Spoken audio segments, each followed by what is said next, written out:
Falar em retrospectiva 2022 na área econômica é falar de retomada pós-pandemia. Na verdade, o ano começou com uma alta expectativa de mudança no cenário mundial, claro, o Ceará não seria diferente. E a gente vai lembrar aqui algumas dessas esperanças e como cada uma se comportou ou foi moldada a se comportar ao longo de todo esse ano que está terminado.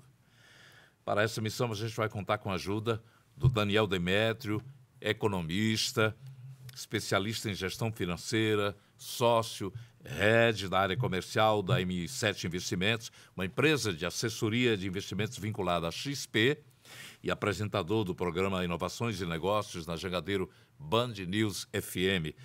O Daniel foi selecionado, é bom que se registre, foi selecionado entre os 30 mais importantes do país em 2022 pelo portal britânico Seawire. Falei correto? Tudo certo, Nonato. Prazer enorme estar aqui contigo, com a Carla. Muito obrigado por vir aqui para que a gente possa falar exatamente o que foi o ano econômico para o nosso país. Vamos começar falando do dragão da inflação, que é aquele que realmente acaba com o bolso do brasileiro, ruge no bolso, e tem esse codinome exatamente porque queima o poder de compra de todos nós brasileiros. No entanto, vários economistas projetam que o Brasil vai sair primeiro dessa hiperinflação, porque começou a atuar primeiro, aumentando taxa de juros, porque também o consumo pode ter um efeito colateral isso. Aumentando a taxa de juros, cai o consumo, vem aí, consequentemente, a economia deixa de crescer, compromete a área de empregos e é outro problemão que a gente vai enfrentar. Na visão do mercado, num primeiro momento, quais são as saídas para a economia voltar a aquecer a produção de empregos? Nonato, mais uma vez, um prazer enorme estar aqui contigo, com a Carla, duas pessoas que eu adoro, que eu admiro, que eu sou muito fã, tá? Para a gente falar sobre a economia, a gente vai tentar aqui ter uma abordagem super simples, super didática, para que as pessoas entendam bem todo esse cenário, né, sem aquele economês que é muito, né, assim, muitas vezes citado.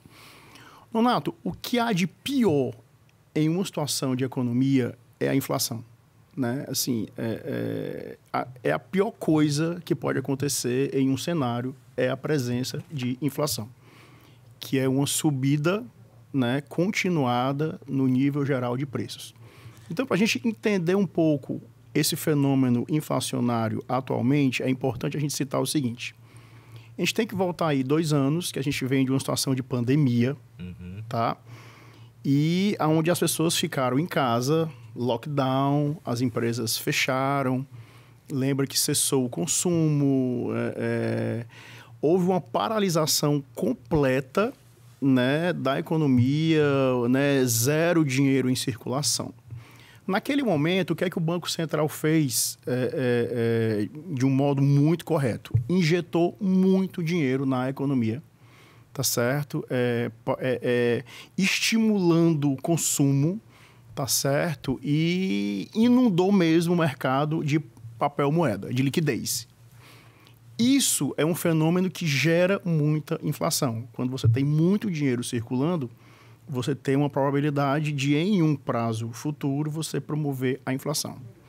Mas aquilo naquele momento, Carla, foi super necessário, porque a gente estava nessa situação de lockdown e, assim, todo esse mercado de consumo, o mercado econômico de um modo geral, precisava, de fato, desse estímulo. E a atuação do Banco Central aqui do Brasil, Nonato, foi muito elogiada, foi perfeita, foi correta, né? Foi totalmente correta. O que aconteceu? Graças a Deus, essa famigerada pandemia, né, tudo creio que já passou. E aí você tem um fenômeno inverso. Você tem as empresas reabrindo, né, você tem todo um capital circulando e você tem uma corrida das pessoas, um estímulo muito grande do consumo, que é exatamente uma operação oposta, inversa, né, a que a gente falou no começo aqui do nosso bate-papo. E aí, o que é que aconteceu? O Banco Central precisou fazer um fenômeno inverso também. Ele precisou elevar a taxa de juros para que houvesse uma diminuição do estímulo ao consumo. Porque quando você eleva a taxa de juros, Nonato, Carla, o que é que acontece? Existe uma tendência que os investimentos arrefeçam. Porque qual é a empresa que vai pedir um crédito para investir no seu negócio, na sua operação, com a taxa mais alta? Então, o juro alto inibe investimento. Isso em especial, desculpa, Daniel, em especial os pequenos, né? Empreendedores, os microempreendedores, que aqui no Brasil tem um volume considerável, né? E já é uma classe que já tem muita dificuldade de acesso a crédito, né, Carla? Então, você imagina com essa situação com a taxa mais alta. Um consumidor, por sua vez, ele tende a poupar mais o dinheiro com a taxa de juros mais alta. Poxa, a taxa de juros está boa, eu vou aqui poupar, né? Uma casa própria, o seu primeiro imóvel, um carro, né? Então, juro alto inibe consumo também desses bens assim duráveis. E aí, é muito ruim taxa de juros alta. É muito ruim porque você inibe a atividade econômica. Mas pior do que uma taxa de juros alta, Nonato, indo aqui direto à sua pergunta, é a inflação alta. Então, assim, é uma medida totalmente necessária, taxa de juros alta, para inibir o que pior pode acontecer, que é uma inflação alta. E aí, para finalizar, nós temos nesse momento que a taxa de juros já está alta o suficiente. Tanto é que a gente teve deflação nos últimos 3 meses aí, o IPCA, que é o índice oficial de inflação aqui no Brasil, ele foi negativo, né, nos últimos 3 meses. Né? Agora, no mês de novembro, ele deu uma subidinha, voltou a um nível, assim, de certa forma, normal. Mas novembro, outubro, o IPCA foi negativo. Né? E isso demonstra que o juro já está no nível alto, que a tendência agora é de queda. Tanto é que, segundo o Boletim Focus, que é uma pesquisa que o Banco Central promove em todas as instituições financeiras do Brasil, a expectativa da inflação para o ano que vem é mais ou menos estável, não deve subir tanto. Elogiável o trabalho do Banco Central. Né? Lá nos Estados Unidos, eles estão no início de incremento de taxa de juros, ou seja, eles foram atrasados nesse movimento de elevação de taxa de juros. Eu acho que o nosso país, Carla, tem uma experiência maior em lidar com situações mais complexas, né? Lá eles nunca viram isso, a inflação lá está muito alta, que é uma coisa muito complicada para eles, e eles talvez não tenham o jogo de cintura, nem a experiência histórica necessária para terem sido tão rápidos como foi o Brasil. Se a gente fizer uma comparação Não sei se ficou claro. Ficou. Se a gente fizer uma comparação com a mitologia grega, o Banco Central agiu com Saturno, que produziu filhos e depois, quando viu que podia perder o alcance do seu poder, começou a devorá-los. Nonato, e é exatamente assim. A economia, ela é muito cíclica, ela sempre busca o equilíbrio. Então, você diminui taxa de juros, aí você tem um problema, aí você sobe taxa de juros, aí você busca sempre um ponto de equilíbrio. Aí, a partir de determinado ponto, você desce de novo, fica ali. Então, são movimentos típicos em uma situação de cenário econômico. Tá? Você concordaria que a retomada de obras pudesse facilitar a tua vida também para evitar o desemprego? Nonato, a questão do desemprego é uma questão assim, muito ampla. Tá? Eu acho que o desemprego tem muito a ver com o desenvolvimento econômico. Eu estava lendo esses dias que você pegando... Qual era o período lá, meu Deus? Quando você pegava um período de tempo, Carla, muito longo para trás, se eu não me engano, era 30 anos, a média de crescimento do Brasil, média de 30 anos para cá, foi em torno de 1% ao ano. Ou seja, o Brasil ele não cresce. Né? Você tem anos 3%, 4%, você tem anos negativo, mas a média de crescimento, eu não lembro se era 30 anos, tá? Perdão, mas nos últimos 20, 25 anos... O boom econômico? De 30 anos para cá, em média, o nosso país cresceu 1% em média ao ano. Nonato, se você tem um país que não tem crescimento econômico, você não gera emprego. Você não gera emprego. Então, daqui a pouco, eu acho que a gente pode entrar aí em algum tipo de assunto com relação a reformas fiscais e tudo, porque tem um linkzinho, em minha opinião, em relação a essas reformas fiscais que tanto se fala e essa questão de desenvolvimento econômico, tá? Daqui a pouquinho a gente vai aprofundar aí nesse assunto, né? Falar aqui, não tem como falar em inflação sem tocar no assunto combustíveis, né? É o que o consumidor sente realmente ali no bolso. Na tentativa de conter esses impactos, tivemos aí ao longo do ano, o governo federal chegou a sancionar em junho, depois de muita discussão, aquele limite de cobrança do ICMS, né? Dos combustíveis e outros itens também, num teto ali de 18%. Os estados chiaram, foram à justiça, foi aquele disse-me disse, mas recentemente o capítulo que envolve esse assunto é deixar a gasolina de fora desse teto aí de 18% de cobrança, né? De que forma essa questão, Daniel, dos combustíveis pode ser vencida definitivamente em 2023 aqui no Brasil? O combustível que é tão essencial, né? A gente sabe disso, impacta aí em diversos setores.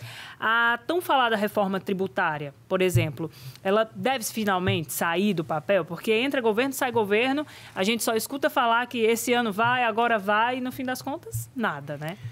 Carla, sabe o que é que eu penso disso?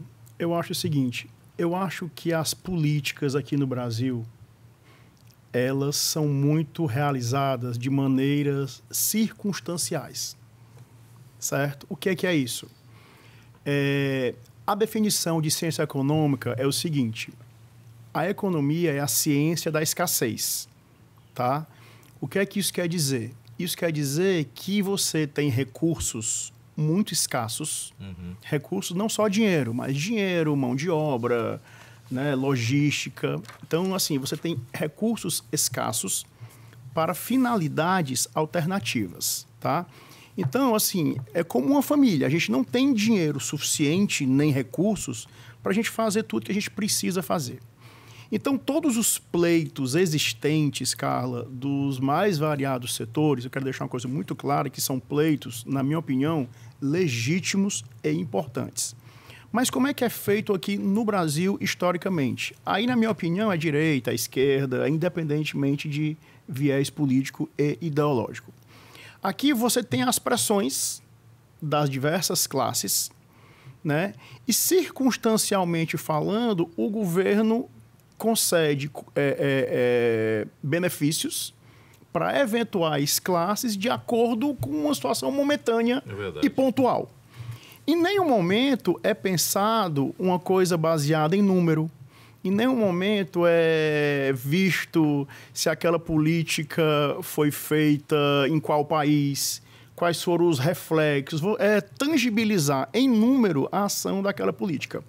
Com relação a... Então, assim, totalmente tudo legítimo, repito. Mas você tem o pleito dos caminhoneiros, que é justo. Você tem o pleito dos taxistas. Você tem o pleito dos empresários. Você tem o pleito Enfim, você tem o pleito da sociedade inteira. E o governo, circunstancialmente, ele oferece benefícios de acordo com a situação momentânea. Uma discussão nessa que eu estou aqui propondo, né, é uma discussão que muitas vezes não gera voto. É uma discussão que muitas vezes é uma discussão antipática. Você tem que observar certos pontos que podem vir a ser, em algum momento, pontos antipáticos. No caso do aumento do combustível, a meu ver, é mais uma situação dessa. E qual foi a crítica que os estados fizeram? Porque o governo federal tirou de onde? Dos estados, né? Houve uma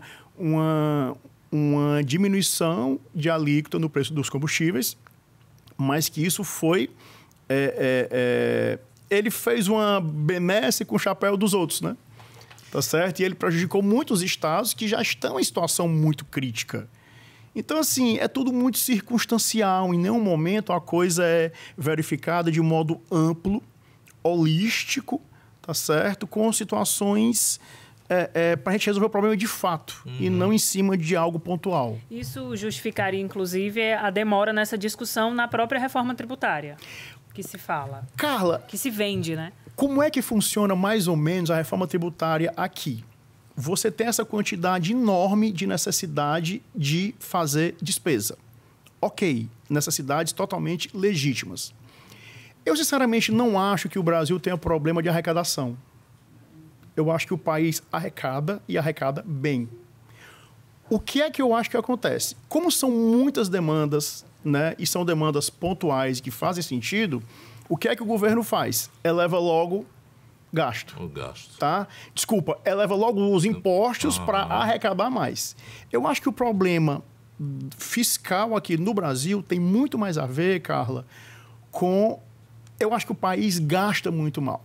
Gestão, né? Eu acho que tem muitas pesquisas, Nonato, Carla, tem muitos estudos aí que comprovam que o Brasil é um dos piores países do mundo em relação ao perfil da gestão do seu gasto.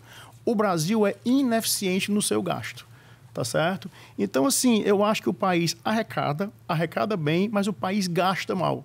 É igual uma família, né? É igual uma família. A gente tem que otimizar aquele recurso. E quando você tem um problema de alocação daquele recurso, que, economicamente falando, Carla, sempre vai ter. Porque, como eu falei antes, existem muitas necessidades, né, para um recurso que é escasso.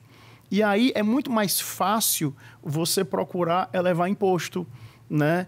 E ninguém nunca olha para a ponta dos gastos. Eu acho que a gente gasta muito mal, eu acho que a gente tem muito o que fazer com relação ao perfil e à eficiência do gasto público. Eu vou pedir que em 3 minutos você possa nos resumir, dado a circunstancialidade que você citou aí, nós estamos mudando de governo.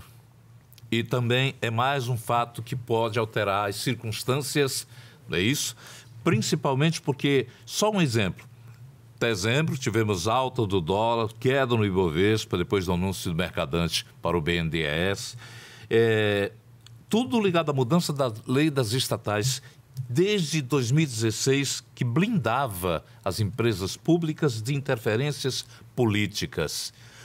Qual é a sua opinião nesse jogo de cadeiras? O governo Lula tem até agosto do ano que vem para definir novas regras destinadas a impedir esse endividamento político.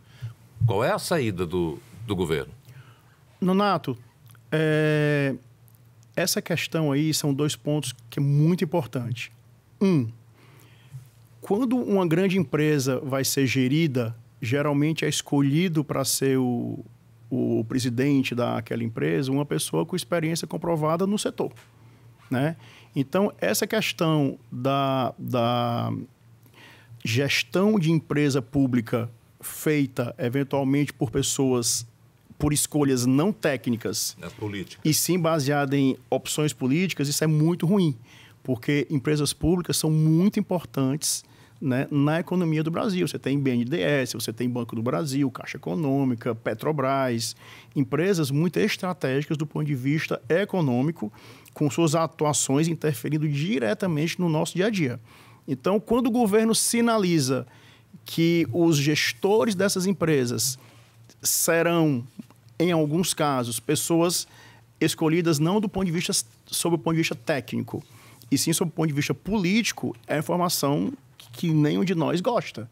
Porque eu gostaria de ver lá pessoas que tenham experiência na gestão naquela área.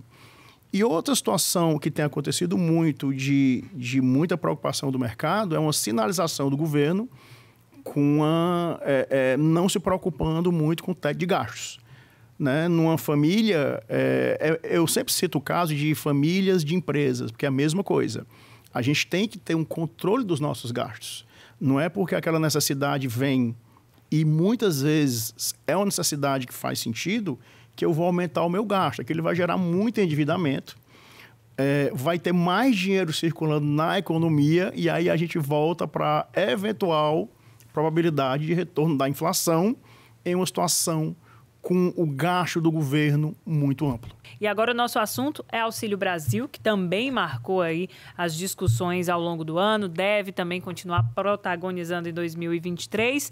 Todo mundo já sabia em relação ao Auxílio Brasil que ele não cabia no orçamento, seja qual fosse o governo, os 2 candidatos prometiam, mas era fato que isso não ia dar, né? Nós tínhamos ali 400 e pouquinho garantido, ia faltar ali quase R$200 para encaixar no que a gente falava no bloco anterior, nesse teto de gastos, né? Além disso, o governo Lula também inclui aí outras promessas, né? Mais R$150 para crianças de até 6 anos e pautas que sempre fazem parte desse perfil centro-progressista do novo governo, né? E a pergunta, Daniel, de que forma o mercado pode ou pretende absorver essas demandas sociais do governo Lula? Carla, essa pergunta é muito interessante porque me dá a oportunidade de falar uma coisa que é fundamental. São duas coisas totalmente compatíveis e que podem conviver juntas, que é o quê? Investimento social e um controle dos gastos públicos. Ok? Então, assim, você pode ter um salário mínimo adequado, você pode ter políticas emergenciais de auxílio e, na minha opinião, isso deve ser priorizado no novo orçamento, na minha opinião pessoal. Quando você fala isso, algumas pessoas entendem naturalmente que isso vem com descontrole das contas públicas. Isso não é verdade. Você pode ter um controle das contas públicas, tá, priorizando investimento social. Então, isso é uma coisa que precisa ficar muito clara. A gente entra naquele assunto do bloco anterior, né, quando a gente vislumbra e percebe a necessidade. Eu acho que nesse momento pós-pandemia, o gasto social deve ser totalmente priorizado. Como é que se faz isso? Eu não acho que deva ser elevando a arrecadação, elevando imposto, elevando o gasto. Vamos olhar para a ponta do atual gasto do governo, Nonato. Vamos olhar. Agora, é uma discussão que você vai ter necessariamente na economia, a gente chama de trade-off, né? O que é isso? Você vai ter que fazer um gasto, mas em contrapartida a diminuição em algum outro gasto. Mas a gente não pode contemplar todas as políticas públicas somente com incremento de receita, aumenta teto de gasto, porque isso é um buraco, né? Vamos se colocar no lado de uma família, de uma empresa. Você não pode estar gastando deliberadamente. Não, é a mesmíssima coisa. Então, assim, nós vamos sempre voltar para essa tecla de estabelecer, Carla, prioridades, né? Qual é a prioridade? É um crescimento econômico, né? Com uma desigualdade social um pouco maior? Ou a gente vai privilegiar um crescimento econômico menor com mais gasto social? As duas coisas são certas. É mais uma questão de você discutir amplamente e ir no cerne desse problema. Então, não é uma necessidade que há, né, que aparece, super importante, todas elas são, aumenta gasto. Não é assim, porque isso vai gerar um problema lá na frente, tá? Deixa eu falar agora um pouquinho, já que a gente está falando de gastos e que não é gasto em investimento, salário mínimo na vida do brasileiro, todo ele vai considerar. A gente tem uma queda de renda por conta da pandemia, isso é notório, ainda vem se refazendo, as empresas, o comércio, e o governo quer compensar com o ganho real do salário mínimo, como foi feito agora, final de dezembro. O mercado vai acenar positivamente para isso. Qual deveria ser a política correta, eficaz, para que não houvesse desequilíbrio nenhum das partes? Nonato, essa questão do salário mínimo é uma questão muito parecida com o Auxílio Brasil. Né? Isso aí é uma política de transferência de renda, tá certo? Direta, que é feito aqui no Brasil. E eu acho que nesse momento, repito, é uma situação que é totalmente necessária, sem nenhuma dúvida, porque realmente a pandemia foi muito cruel do ponto de vista econômico, social, para todos nós. E aí vem aquela discussão do tamanho do Estado, né? Qual é o tamanho do Estado? Ele intervém mais ou menos? Eu acho que nesse momento o Estado deve chegar junto, tá certo?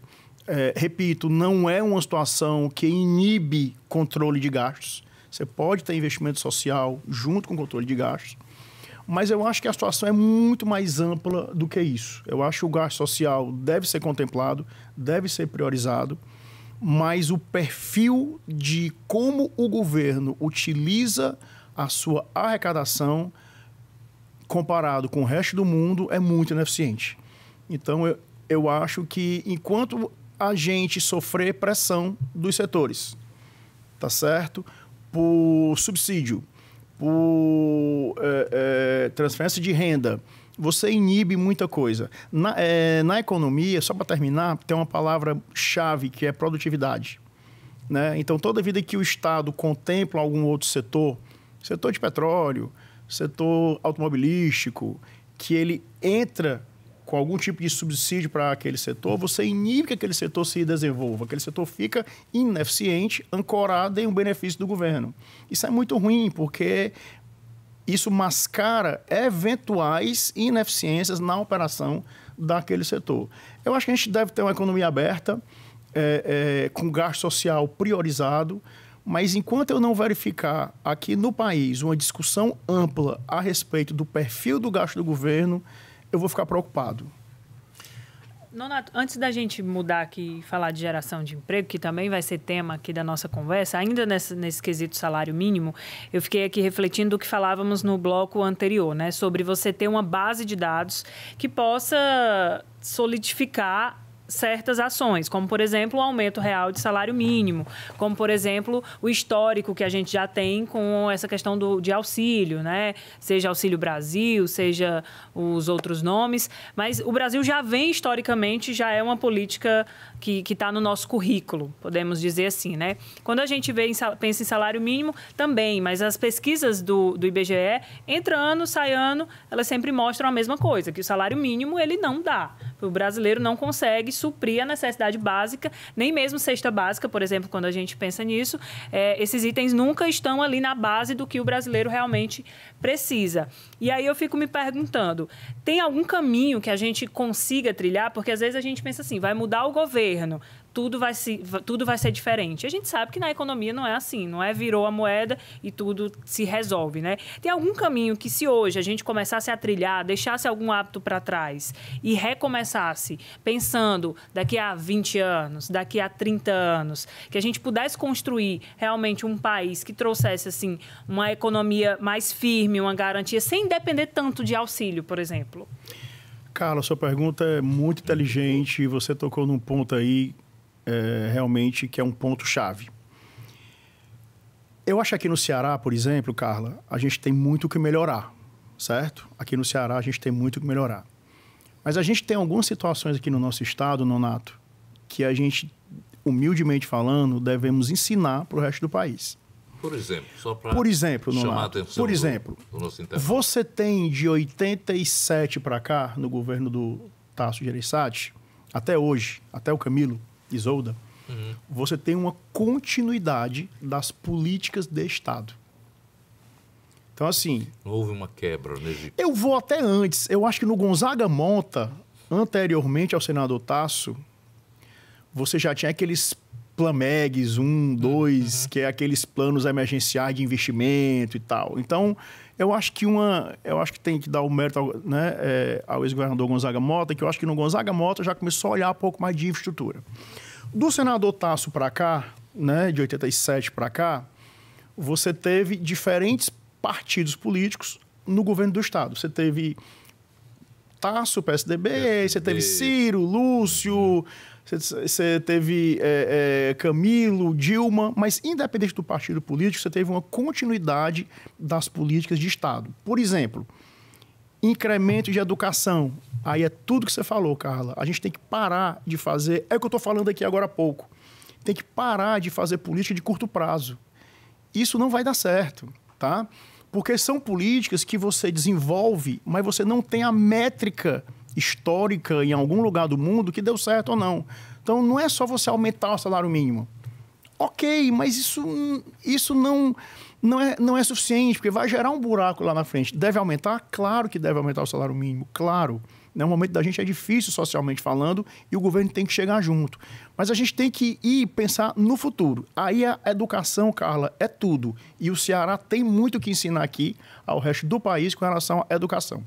Outra coisa... priorização na... Aqui o Ceará é um modelo de contas públicas ajustadas.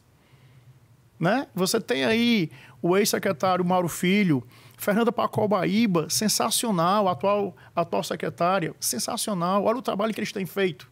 Aqui no Ceará você tem tudo isso, você tem contas ajustadas, você tem investimento em educação, tá certo? Outra coisa, investimentos em infraestrutura. Você tem o porto do Pecém, você tem agora o hidrogênio verde, que eu acho que deve ser uma pauta da nossa conversa aqui, que é muito relevante. Então, eu acho que você, aqui nacionalmente falando, em termos federais, isso não acontece. Cada governo que entra, há uma descontinuidade das políticas. Então, tudo que é feito, eventualmente de bom, por ser de um partido político diferente, não, tira que agora vai ser do meu jeito. Então, isso é muito ruim, tá? Então, Carla, você falou tudo, tem que ter uma política pensada no longo prazo e, ao meu ver, o grande segredo é educação. E eu acho que a partir de um momento de necessidade que venha, todas que fazem sentido, Nonato, todas fazem. Salário mínimo, classe social A, B ou C, setores estratégicos da economia, todas fazem sentido. Mas eu acho que a gente tem que ver o seguinte, eu não acho que o país tem um problema de arrecadação. Eu acho que a nossa ponta fraca no que se fala, aonde se fala em questão de reforma fiscal, é o perfil e a ineficiência na ponta do gasto. Esse é que é o problema. Pensar a longo prazo, Carla, e eu acho que a educação é o grande segredo aí desse negócio. Vamos lá. Falar ainda sobre... Emprego? Do emprego. Vamos falar de emprego, porque hoje o principal motor da matriz econômica brasileira ainda é o setor de serviços, né? Falávamos aqui de histórico, Brasil, em relação a isso, já tem aí um currículo grande, em especial das micro e pequenas empresas, né? Então, Daniel, que sinalização o governo deveria dar ao mercado para sair, ou pelo menos reduzir a dependência desse setor de serviços, que ao mesmo tempo que é a força do país, sofre grandes impactos quando a gente tem um período de recessão, por exemplo, a pandemia, né? Primeiro que fechou o setor de serviços. Como é que poderia ser isso? Carla, assim, eu não sou um especialista em área tributária, mas eu acho que o setor de serviços, aquela turma ali do pequeno e médio negócio, que é um percentual enorme da nossa economia, Nonato, enorme. Eu acho que essa turma essa turma sofre muito com a ineficiência e o completo desorganização e complexidade das formas de arrecadação. A gente tem uma carga tributária complexa, você tem o pagamento de impostos meio que de acordo com o produto, tá certo? Você não tem uma unificação nesse pagamento de imposto. É possível essa unificação para estabelecer isso que você está querendo, está almejando? Nonato, essa unificação, eu não estou falando de imposto único, isso, né? Eu não estou dizendo isso. Foi muito discutido em 2022. Exatamente. Eu acho que o imposto único, eu acho que a gente não tem uma cultura suficiente para isso nesse momento. E eu acho que seria uma simplificação muito equivocada de uma situação que existe hoje. Eu não gosto da tese, mas acho que até seria uma utopia você passar de uma situação que a gente tem hoje para um imposto único. Eu acho que você tem maneira de simplificar, de unificar no que diz respeito às atividades. É uma discussão muito complexa. E aí vai, Nonato, aquela história que eu estava falando aqui há pouco, de discussões do que, na verdade, importa. E que muitas vezes é algo impopular. Não gera voto, não cria voto. Porque, infelizmente, eu vou voltar para o exemplo e a analogia de uma situação da nossa família. A gente ganha, sei lá, 100%. Né? O 100% não dá para me ter lazer, para me colocar na melhor escola, para mim ter o melhor plano de saúde, para me consumir o que eu desejo consumir. Eu preciso o quê? Eu preciso priorizar de acordo... É a mesma coisa do governo. Então, quando aparece alguma pressão circunstancial de algum setor da economia, o que é que o Estado faz? Deixa aumentar gasto. Aí, isso é terrível. Isso é terrível, né? Porque isso gera inflação, tá? O risco de uma inflação no próximo ano é muito grande, tá certo? Se a gente houver um descontrole no gasto público, né? Que o exemplo do Ceará é o contrário. A gente tem políticas, tem muito que melhorar, repito. Você teve políticas sociais relevantes, com o controle dos gastos públicos. Então, eu vou sempre bater na ponta da eficiência necessária do gasto público, que existem relatórios mundiais que comprovam que o Brasil é talvez um dos piores países do mundo, tá certo, no que diz respeito à eficiência dos gastos públicos. Você mesmo ressaltou agora há pouco, nessa conversa da retrospectiva, a excelência de uma reforma administrativa que se provocou durante os últimos tempos. Mas entra governo, sai governo, a gente vê que isso vem muito sendo processado numa certa região apenas e não abrange outras regiões do Estado que estão minimizadas pelo aspecto de desenvolvimentista aplicado, por exemplo, para regiões como Fortaleza, Maracanaú, Pecém, polo de geração de emprego. Enquanto isso, grande parte do Estado também necessita ser revitalizado. Qual é a importância disso agora com o governo novo começando, o governo esse que está alinhado com o governo federal, no sentido de ser feito algo para a independência dessas regiões? Nonato, eu volto aqui para o exemplo do estado do Ceará, tá? E eu volto aqui para um ponto super importante, que é o tamanho do estado. Qual é o tamanho do estado? O estado deve intervir mais na economia? O estado deve intervir menos na economia? E esse ponto que você falou aí é muito importante, porque, na minha opinião, eu acho que o governo, em algumas situações como essa que você falou aí, eu acho que o governo deve investir em infraestrutura para as áreas mais carentes. Vou dar um exemplo. Transposição das águas do Rio São Francisco. Você levar água para a região que não tem, né? Saneamento básico, né? Educação, tá? São todas políticas de longo prazo. Saúde. Para evitar o enxame de casos de pacientes que vêm a Fortaleza. Exatamente. Quando as cidades poderiam contar com órgãos, hospitais direcionados. Donato, se uma cidade, por mais longínqua que seja, tiver água, tiver uma boa escola, tiver um bom posto de saúde, as pessoas ficam lá. Ninguém se muda. Tá certo? Fico porque são as raízes. A seca que empurrou minha família para cá. Não é? Não é? Então, eu acho que é nessa hora que o Estado tem que intervir mesmo. São políticas públicas focadas em áreas mais carentes.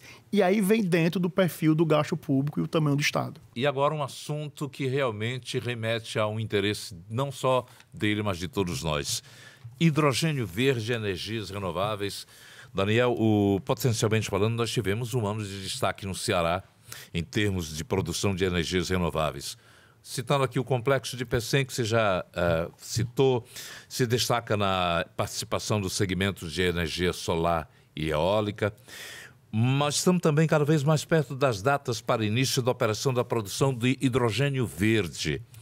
Já são pelo menos 22 memorandos de entendimentos assinados. 2 desses já evoluíram para pré-contratos de instalação de uma planta de produção e comercialização do hidrogênio verde e seus derivados lá do Porto do Pecém. Só com essa movimentação de contratos de acordo, a gente pode calcular benefícios e impactos para a economia do nosso Estado? Nonato, esse tema é um tema da mais alta relevância na pauta de desenvolvimento atual do Brasil e principalmente aqui do Ceará, tá? Apenas contextualizando para que as pessoas entendam melhor. O que é o hidrogênio verde? O hidrogênio verde é uma nova fonte de energia limpa, de energia renovável. O hidrogênio verde, você pega a água, molécula de água, que é o H2O, né? E através de um processo de eletrólise, você separa a molécula de oxigênio e a molécula de hidrogênio, que é o H2. Você separa, tá? E aí você fica lá com aquela molécula de H2, que aquilo sofre uma intervenção, né, de energia para virar uma fonte renovável de energia. E aí o que é que acontece? Para você fazer todo esse processo químico, tá?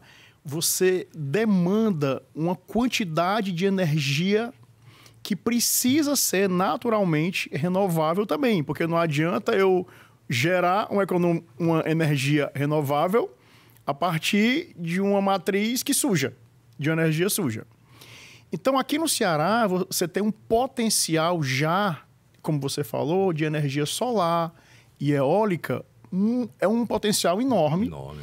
Que atende totalmente à necessidade para você produzir o hidrogênio verde. Então, já começa aí uma situação geográfica muito interessante do Ceará, com energia já disponível, solar e eólica, para que você produza o hidrogênio verde, que é essa nova fonte de energia renovável. E aí, essa nova fonte, Nonato, ela pode ser armazenada, você pode armazenar o hidrogênio verde e você pode transportar o hidrogênio verde. Aí vem aquilo que a gente falou dos investimentos relevantes que foram feitos no Ceará, Carla, pensando no longo prazo, que é a infraestrutura. Você hoje tem o Porto do Pecém, cujo um dos sócios é o Porto de Roterdã, acho que o maior da Europa. Então, você tem uma posição geográfica do Ceará favorável para você transportar e exportar esse hidrogênio verde para o resto do mundo. De onde é que vem o dinheiro para cá? Vem na produção do hidrogênio verde em si, que já demanda um investimento muito grande, que já está acontecendo, e depois na venda dessa produção de energia para o resto do mundo, aonde o Ceará tende a ser muito competitivo por questões geográficas e de infraestrutura do Porto do Pecém. Para terminar isso, eu volto à pergunta da Carla, quando a gente fala em longo prazo. Você não pode ter políticas de curto prazo. Você não pode fazer nada, Carla, circunstancialmente, para atender demandas que fazem sentido. Você tem que pensar no longo prazo. Quando foi feito investimentos relevantes de infraestrutura aqui no Ceará, muita gente foi contra. Muita gente que está aí foi contra. Tá certo? Uma falta de consciência, né? Porque não há até o pensamento no curto prazo, uma discussão que não gera voto e você privilegia o curto prazo. Então, é só um exemplo de que as coisas voltam quando são feitas pensando no longo prazo e da forma correta, enfrentando de frente o que deve ser enfrentado.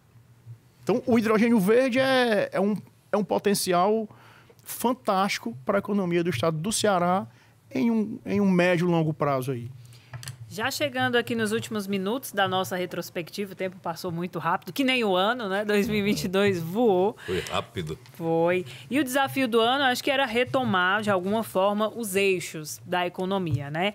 Pensando aí em 2023, qual é que deve ser o desafio econômico? O que é que deve estar chegando aí? Carla, eu estou bastante preocupado, desculpem a sinceridade, com o ano de 2023. Tá? Porque existe uma demonstração do governo com um aumento de gasto, né? E isso pode causar um retrocesso muito grande em algumas conquistas que o país fez de uns anos para cá. Por exemplo?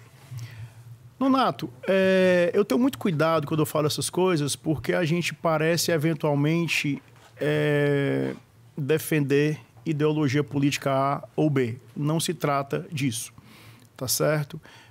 Eu acho que a gente está, nesse momento, com a inflação controlada. Tá? A gente está com a inflação controlada e, como nós falamos, acho que no primeiro bloco, a gente está à frente do resto do mundo, tá certo? Com a situação de controle do nível geral, do nível oficial de preço, que é o IPCA. Quando você aumenta o gasto público, você coloca mais dinheiro em circulação e aquilo vai ocasionar uma inflação. E é tudo que a gente não precisa, porque é a pior coisa que pode acontecer no governo. Tá? O que eu noto também é que eu tenho muito medo da taxa de câmbio. Tá certo? Eu tenho muito medo da taxa de câmbio, eu tenho muito medo que os investidores comecem a cobrar um prêmio de risco muito alto para vir investir aqui no Brasil. E, infelizmente, a gente ainda precisa de capital estrangeiro para poder a gente rodar a nossa economia. E eu acho que a grande questão é esse descontrole, tá certo? Que pode acontecer. Nós temos um momento de transição. Vamos ver o que é que pode acontecer, o que é que vai acontecer. Essa lei de gestão de controle das estatais não foi uma boa notícia, tá certo? Não foi uma boa notícia.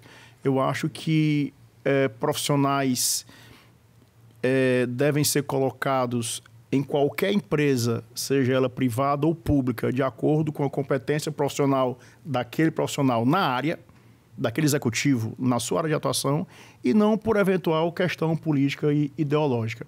Eu nem acho que isso aconteça com o Aloysio Mercadante. Eu acho ele um cara competente. Ele é um economista, ele é um cara que tem um certo histórico, e o meu comentário nem se reflete muito a ele no caso do BNDES, tá? Mas foi aberta uma porta aí para que outras empresas estatais, que o controle de outras empresas estatais seja feito por pessoas com viés político e não por competência técnica.